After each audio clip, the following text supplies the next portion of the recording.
Welcome back to my channel Maganti పాఠశాల. My dear friends, ఎవరైతే APDSC 25 SGT ఎగ్జామినేషన్కి appear అవుతున్నారో ఆ విధంగా అపియర్ అయ్యేటువంటి అభ్యర్థులకు ఇంగ్లీష్ సబ్జెక్టుకు సంబంధించి కంటెంట్ యొక్క టాపిక్స్ గురించి తెలియజేయడానికి ఈ వీడియో మీ ముందుకు తీసుకొస్తున్నాను. ఈ వీడియో ద్వారా మీకు 3వ తరగతి నుంచి 8వ తరగతి వరకు ఉన్నటువంటి ఇంగ్లీష్ సబ్జెక్ట్లో ఉన్నటువంటి లెసన్స్, దాని యొక్క ఆథర్సు, వారి యొక్క ఇతర రచనల గురించి తెలియజేయడానికి ప్రయత్నం చేస్తున్నాను.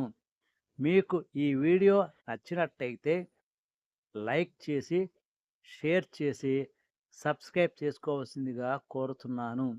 మరొక్క విన్నపం ఏమంటే, చాలా రోజుల నుంచి నేను చెప్తున్నాను, నా వీడియోలను గమనించిన తరువాత, చూచిన తరువాత మీ యొక్క ఒపీనియన్, నా సమాచారము, నా కంటెంటు, నా ఎక్స్ప్లెనేషన్ ఎలా ఉందో కామెంట్ రూపంలో తెలియజేయాల్సిందిగా కోరుతున్నాను. కామెంట్ అనేటువంటిది చేయండి. అది నాకెంతో ప్రోత్సాహకరంగా ఉంటుంది. మరికొన్ని వీడియోలు చేయడానికి నాకెంతోగానో ఉపయోగపడుతుంది. ఇకపోతే అసలైన విషయంలోకి వద్దాం. ఈరోజు ఈ వీడియో ద్వారా టాపిక్, ఫస్ట్ ఇంపార్టెంట్ టాపిక్ అయినటువంటి పోయట్స్, ఎస్సేయిస్ట్స్, నావలిస్ట్స్, డ్రామటిస్ట్స్ అండ్ దేర్ వర్క్ అనే టాపిక్ గురించి డిస్కస్ చేద్దాం. మొదటిగా ఈ యొక్క టాపిక్లో 3వ తరగతి నుంచి 8వ తరగతి వరకు ఇంగ్లీష్ టెక్స్ట్ బుక్స్లో ఉన్నటువంటి లెసన్స్, పోయమ్స్ యొక్క ఆథర్ గురించి, లెసన్స్ గురించి, ఆ ఆథర్స్ యొక్క ఇతర రచనల గురించి ప్రశ్నలు అడగడానికి అవకాశం ఉంది. కాబట్టి మనం కొద్దిగా ఒక్కొక్క క్లాస్ గురించి సమాచారాన్ని తెలుసుకుందాం.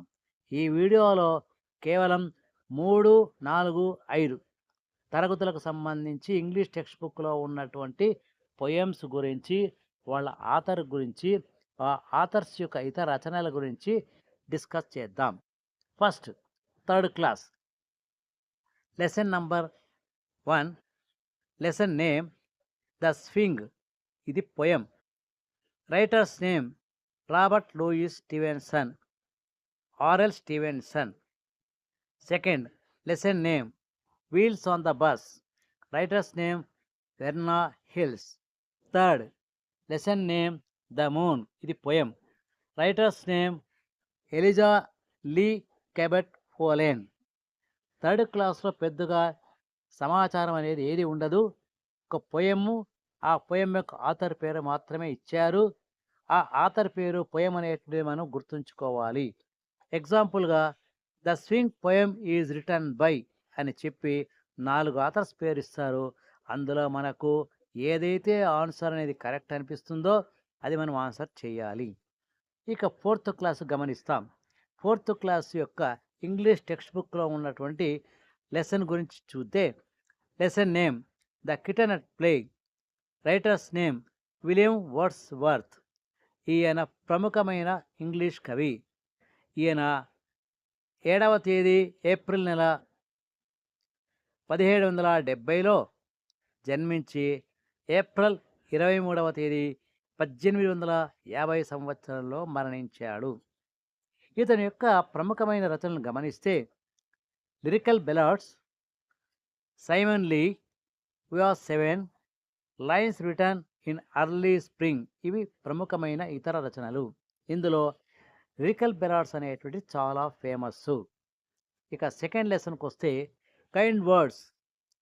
Writers name Henry Wadsworth long fellow.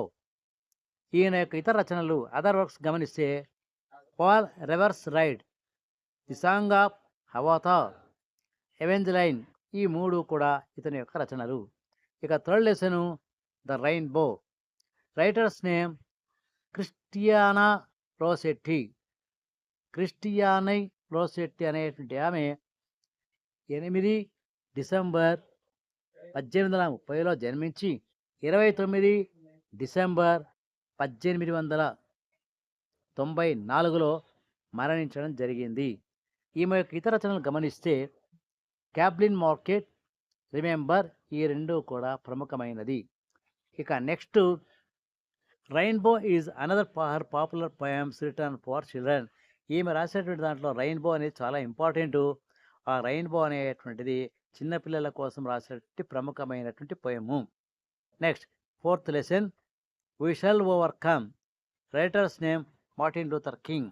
Martin Luther King famous ఏమిటికంటే నోబెల్ ప్రైజ్ అనేటువంటిది ఈయనకు 1964లో రావడం జరిగింది.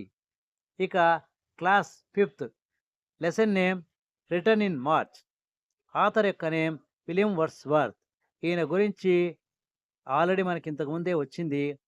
అయితే ఈయన friend Samuel Taylor Coleridge, ST Coleridge ఇద్దరు కలిపి రొమాంటిక్ ఏజ్ అనేటువంటిది స్టార్ట్ చేయడం ఇంగ్లీష్ హిస్టరీలో important incident. Lyrical ballads in 1798 అనేటువంటి ఇద్దరు కలిపి రాశారు. ఇది famous. Next lesson name birthday letter written by Jawaharlal Nehru. Next letters name paper boats. Writers name Rabindranath Tagore. Rabindranath Tagore గురించి 2 వాక్యాలు తెలుసుకోవడం చాలా మంచిది. ఆయన ఒక ఉన్నతమైన విశిష్టమైన కవి. He was a famous Bengali poet, short story writer, play writer, dramatist, novelist, essayist, and also a painter. He was a multi-faced genius person. His span of life is 7th May 1861 and died on 7th August 1946. So he was first in non-European person who received Nobel Prize for his work Geetanjali in 1913. He was one of the most outstanding poets of 20th century. ఇక్కడ రవీంద్రనాథ్ ఠాగూర్ గురించి క్లియర్గా చెప్తే ఆయన యొక్క బహుముఖ ప్రజ్ఞాశాలి అని చెప్పడానికి బెంగాలీ రైటర్గానే కాకుండా షార్ట్ స్టోరీ రైటర్గా, ప్లే రైటర్గా, డ్రామటిస్ట్గా, నావలిస్ట్గా, ఎస్సయిస్ట్గా, పెయింటర్గా and also a famous person in all aspects in Indian field. మన భారతదేశంలో ప్రముఖమైన వ్యక్తిగా గుర్తింపు ఉన్నటువంటి వ్యక్తి. అంతేకాకుండా నోబెల్ ప్రైజ్ అనేటువంటిది నాన్ యూరోపియన్ అంటే ఐరోపా వాళ్ళకే ఎప్పుడూ వచ్చేది.